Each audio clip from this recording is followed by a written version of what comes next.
Assalamualaikum warahmatullahi wabarakatuh. My name is Afrilia Nursholikha. I'm from English Education Department in STKIP Muhammadiyah Sampit. Today I want to explain about discourse analysis and the example.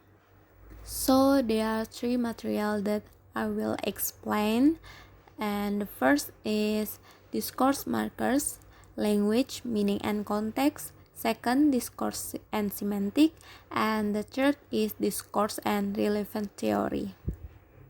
Discourse markers, language, meaning and context. There are three perspectives. First, markers and cohesion. Halde and Hassan propose that a set of cohesive devices, reference, repetition, substitution, ellipsis, and conjunction help create a text by indicating semantic relation in an underlying structure of ideas. Second, markers and discourse. According to Schifrin in 1987a, define discourse markers as sequentially dependent elements that bracket units of talk in 1987a on page 31. For example, non-obligatory adherence initial items that function in relation to ongoing talk and text. Third, markers and pragmatics. Pragmatic meaning concern the speaker's communicative intention, the direct or not imply message the speaker intends to convey in uttering the sentence. According to Fraser in 1990 on page 386. So we can conclude that discourse markers are words or expressions that link, manage, and help to organize sentences. For example, in conversation, A. Hi Anna, what are you doing this night? B. Well, I don't have any plans. Why? A. I want to go to your home. I will buy some pizza. B. Sure, I'd like that. A. Okay, see you then. B. See you. From the conversation, we know that hey, it's meant to get the attention of the listener. Well, it's mean used at the start of what we want to say and to introduce the remark. And sure, it's meant to show the agreement. Next is discourse and semantic. First, the shifting paradigms. According to Austin in 1962, performative analysis show that we use language to do things with words and not just to make true or false statements, which naturally entail contextual correlates. Gray's notion of implicator gave linguistics a way of developing inferential model of meaning.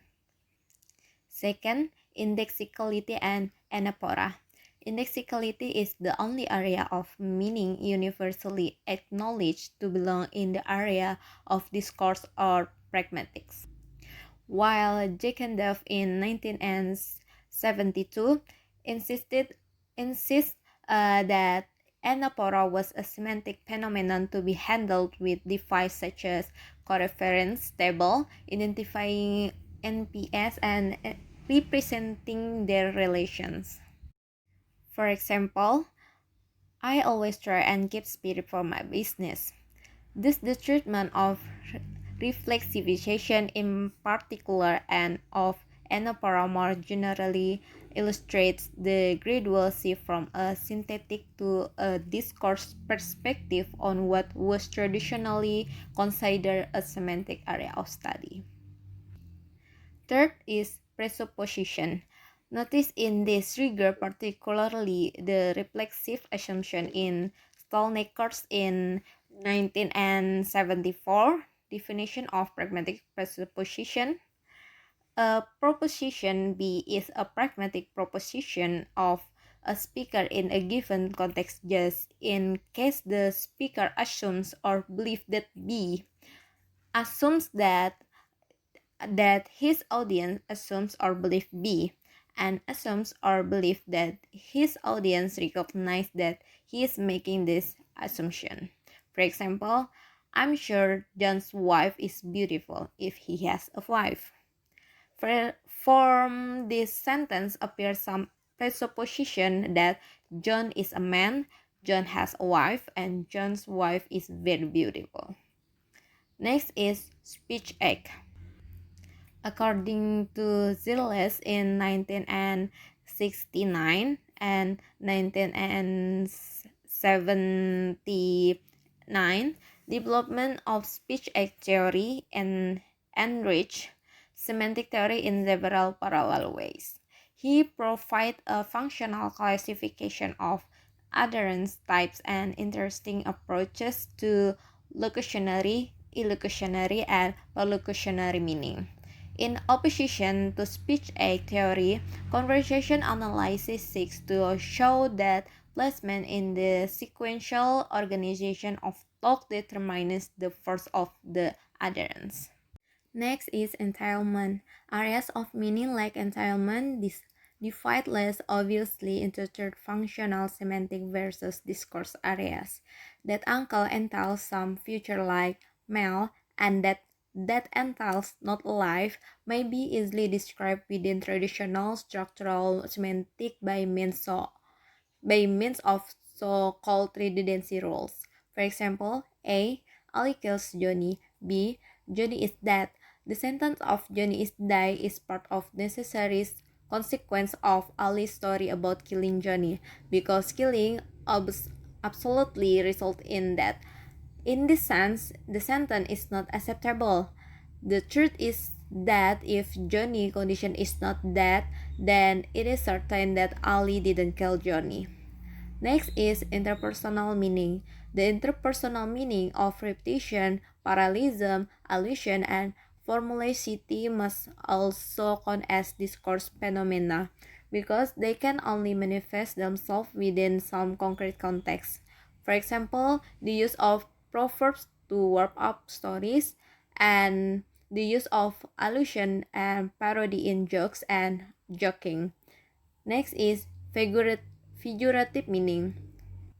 Discourse in 1964 described a procedure for developing interpretation for grammatically defined and anomalous semi-sentences. Semi-sentences, including many figurative examples, receive interpretation based on their relation to non-anomalous sentences sharing properties with them. For example, the flower has the sweetest smelling petals in the world. They trigger metaphorical interpretation only when they appear in context, such as talk of the flower, but not in talk about the smell is sweet.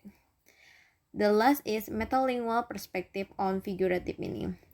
Talks counts as metalingual in the sense of Jacobson in 1960, when it aims at questioning and clarifying linguistic form and their meanings. Metalingual talks allows conversationalists to focus on the appropriateness of the word or turn of praise and henge. It helped them to negotiate the sort of meaning appropriate to their particular interaction. Next is discourse and relevance theory. First is coherence and discourse. Coherence relations are structural relations which hold in virtue of formal properties of adherence. However, as Blass in 1990 points out, intuition about pragmatic acceptability are affected not only by the form of adherence but also by their content. And the second is relevance and coherence. Relevance is defined in terms of contextual effect and processing effort. Contextual effects are simply the ways in which a new piece of information may interact with contextual assumption to yield an improvement to the hearer's overall representation of the world. The last is reassessment of coherence relation. First is sequence. For example, A. I'm late for class. B. I missed the drama lecture. A and B involve the identification of relation of temporal and causal sequence respectively. Next is explanation. For example, A. I bought a beautiful bag yesterday. B. It was Chanel. In the example above, which in a coherent framework would be analyzed in terms of elaboration, the B segment answer implicit where and who. Question and answer are by their very nature plain as separate utterance, each carrying the presumption of relevance individually. Next is exemplification. For example, A. He never arrived on time in this class this day. Yesterday he missed his class. B. He never arrived on time in this class this day, and yesterday he missed his class. It is not surprising that only the juxtaposed sequence in A can be interpreted as a claim and exemplification. For the present claim and then to present if evidence for it to present to utterance each of which carries the presumption of relevance individually. And the next is restatement. For example, A. We will teach him speaking fluency. B. They'll teach him speaking fluency. C. His speaking is fluency.